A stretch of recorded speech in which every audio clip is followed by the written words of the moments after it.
Thank you for joining us at xam.com for this preview video. The European Central Bank announced it will be data dependent from now on at its previous meeting. And with a May decision coming up next week, investors will definitely be eyeing this week's important releases. I'm Christina Marujos. With me today is investment analyst Achilleas Georgolopoulos. Achilleas, this week will unveil Q1 GDP data as well as preliminary inflation from Germany and France. Both data sets are to be released on Friday. But how could these reports affect the ECB's decision next week? Good morning, Christina, and thank you for the question. Yes, as you very nicely said, we have key data this week ahead of the next ECB meeting. The ECB is meeting on the 4th of May. So we have a few days before the actual meeting, and because it's a usual blackout period, when essentially the ECB members do not make comments on monetary policy, all eyes are on the data. This week, we will get German CPI, we'll get GDP numbers, so it's going to be a very busy week. Now, specifically, German CPI comes on Friday. The market looks for a small deceleration. The magnitude of the deceleration will be, of course, of concern and of interest. And in terms of the GDP, it refers to the first quarter of Q1, so the first quarter of 2023. So essentially, it will be a preliminary number to understand how the first quarter has been, essentially has gone. The focus there will obviously be on the Eurozone aggregate number, but the German one is the one that stands out. And the reason it stands out is because the fourth quarter number for Germany was negative, so the quarter-on-quarter figure was negative. If we get another negative quarter, it would officially be deemed that Germany is in a recession. Obviously, the market doesn't see that. The consensus is for a positive quarter, but there will be some extra attention from the market in terms of that. And just to add, recently we had the IMF publishing its forecast, and they are looking for a negative yearly growth in Germany of 0.1, obviously negative 0.1, but still it's important to see how the first quarter number ties up with the IMF forecast.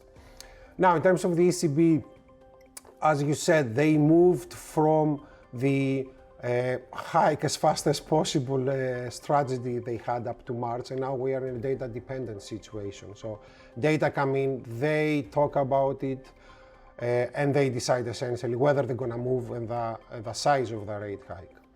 If we get a good set of data on Friday, so stronger GDP and stronger CPI, then the ECB hawks, essentially the people that are pushing for more rate hikes or for more aggressive rate hikes, are going to talk about even 50 basis points. The market is going towards a 25 basis points rate move, but as I said, if we get very good numbers, then 50 will be on the table.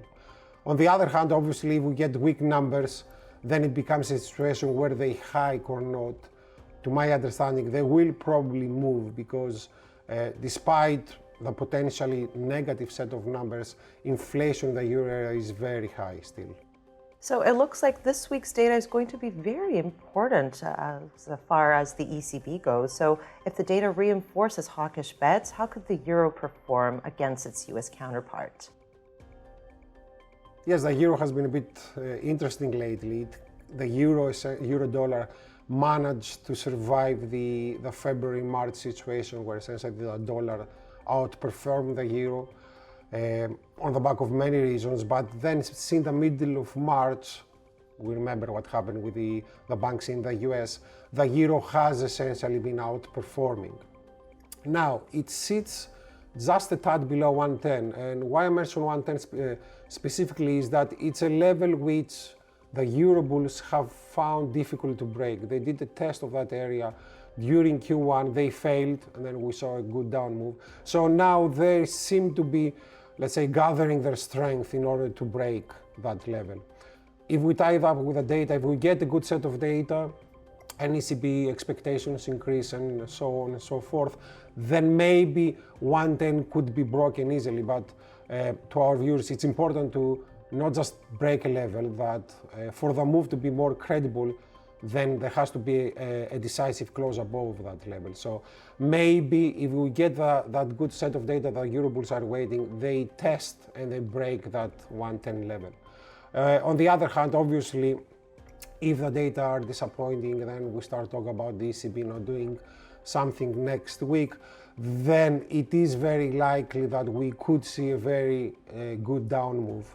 The overall technical picture is not really euro positive, so if essentially the dollar bulls get the excuse they could push euro dollar much lower. I see. Achilleas, thanks so much. And thank you for watching this video here at xm.com.